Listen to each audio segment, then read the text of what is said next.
Hey, this is Flo Bradley, and it's Monday, one of my favorite days of the week because I get to talk about motivation.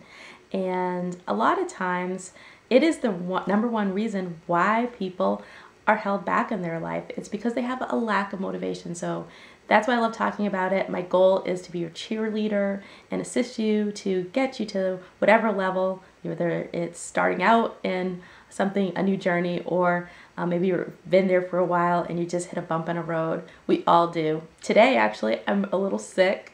I'm a little bit hoarse if you hear anything off in my voice, but I'm excited to be here helping you and giving you some guidance on what you can do to be successful. So today's topic is reading. It is very, very important to read, and especially personal development books, empowerment books, business books if you're looking to create a business. And the reason why is, especially if you're doing something that you haven't done before, looking at examples through works is a great way to capture that vision.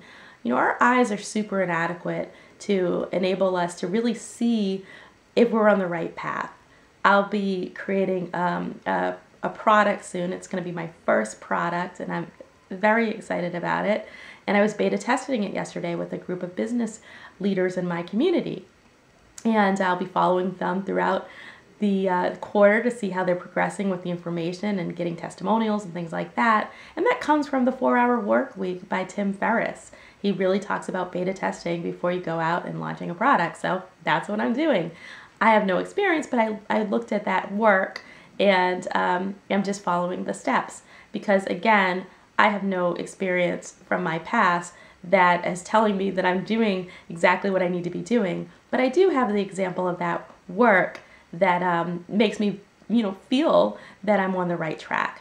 So what is it for you? Is it a health? I'm a health coach. So are you trying to lose weight? Well, one of the great things to do is read a book on how somebody else has been able to do that. There's a woman, she's a beautiful woman in our community. Her name is Jill Burke. She won $125,000 from one of our contests, and she wrote a book about her journey. She went from, she lost over 100 pounds, and she's a very, very amazing woman. She ran a marathon, and she was really fueled one day because her son came to her and said, "Mommy, I wish that you could do stuff with us." And that really was the motivation that got her over the edge. So reading that story, and that story is a lot of times all of our stories.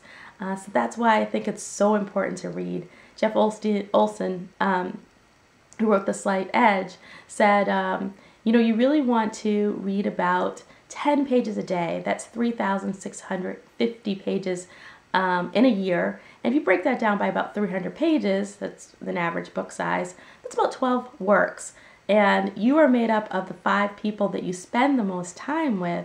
Well, that means financially, that means your health, that means your activity level. I just ran a marathon. Why? Because a lot of the people I hang around with run marathons. I never thought I'd do that, but I was inspired by them and their stories. And I knew I could do it because they've gone through challenges and hardships that I'm not even encountering. And so I threw all the fear and the excuses out because I had a great vision that wasn't my own, but that I borrowed to be my eyes. I know you can go after all your dreams and achieve if you want to, but I know how important motivation is, and that is my tip for you for today. Get a good book. I'll show you what I'm reading right now. It's A Course in Miracles. It's great because it's only 365 lessons, so there's one for every day, and they're about a page to a page and a half. So there's really no excuses. Everybody has 10 minutes if it takes you 10 minutes to read one page. Sometimes it takes me that long. I'm a slow reader, but I'm committed to it, and I think it's just so important. I believe in you as always. If you want to connect with me on Facebook, my blog, and I'd be happy to give you some more insights on some of the things that I'm reading. FloBradley.com signing off. Have an amazing week.